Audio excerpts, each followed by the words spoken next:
చూడండి, ఇలా అయితే అయిపోయిందండి పల్లి పట్టి. టేస్టీగా ఉంటుందండి. ముక్కలైతే చిన్న చిన్న ముక్కలైతే చుంచుకోవాలా. ఇలా నేనైతే కట్ చేయలేదండి, ఇట్లనే తీసేసాను. పిల్లలకైతే పెడితే టేస్టీగా ఉంటుంది. జీడిపప్పు హెల్దీ కూడా కదా. ఇలా అయితే చేసుకోవాలండి జీడిపప్పుది. మీకు ఈ వీడియో నచ్చినట్లయితే కామెంట్ అయితే చేయండి.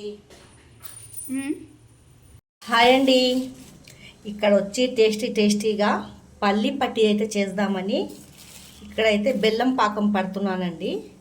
చాలా టేస్టీగా బాగుంటుంది. పల్లి పట్టి అయితే దేనితోటి చేస్తున్నానంటే మన జీడిపప్పు ముక్కలతోటి అయితే చేస్తున్నానండి. బెల్లం అయితే పాకం పడటానికి బెల్లం అయితే వేసుకుంటున్నాను. చూడండి, చాలా బాగా అవుతుంది.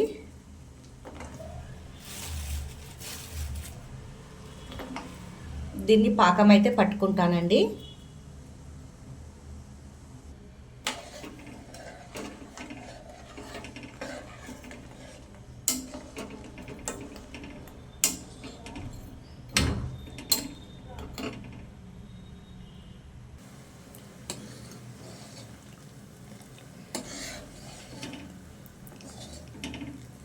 ఇది ముదురు పాకం రావాలండి.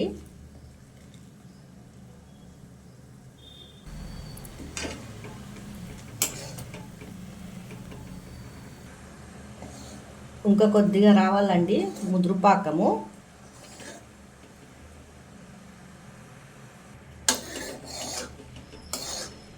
ఇంకా రాలేదండి పాకము. ఇంకా కొద్దిగా గట్టిగా అయితే రావాలా. ఇప్పుడైతే కొద్దిగా చూద్దాము పాకం వచ్చిందా. ఇట్లా కొద్దిగా అయితే నీళ్ళైతే తీసుకున్నానండి.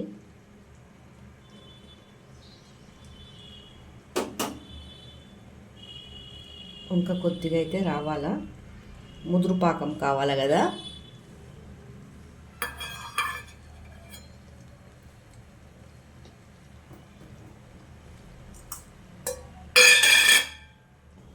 నేనైతే ప్లేట్కి అయితే నూనె అయితే పూసుకుంటున్నానండి. ఇలా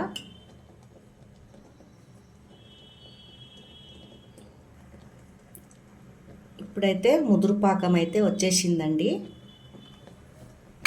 ఇప్పుడు కొంచెం ఇది నేను డీప్ ఫ్రై అయితే చేసి పెట్టుకున్నాను. ఇక్కడైతే వేసేస్తున్నానండి. డీప్ ఫ్రై చేసుకుంటే జర గట్టిగా అయిపోతుంది జీడిపప్పు. ఎప్పుడైనా మనం జీడిపప్పు పల్లి పట్టి చేసుకుంటే కొంచెము డీప్ ఫ్రై అయితే చేసుకోవాలా.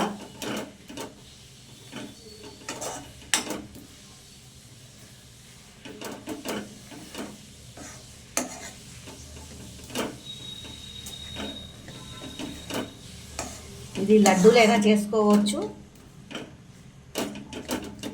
కట్ అయినా చేసుకోవచ్చు అండి.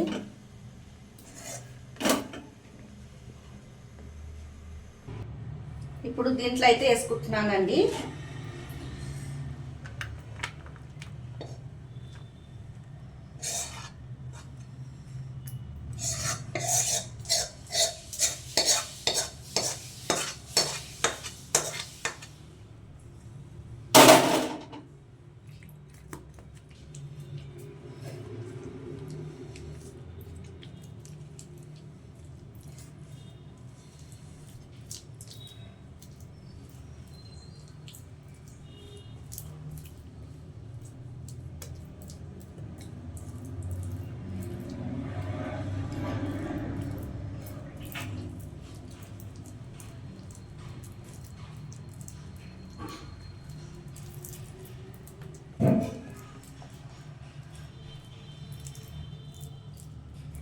ఇప్పుడు దీన్ని అయితే గాలికి అయితే పెట్టేస్తాను.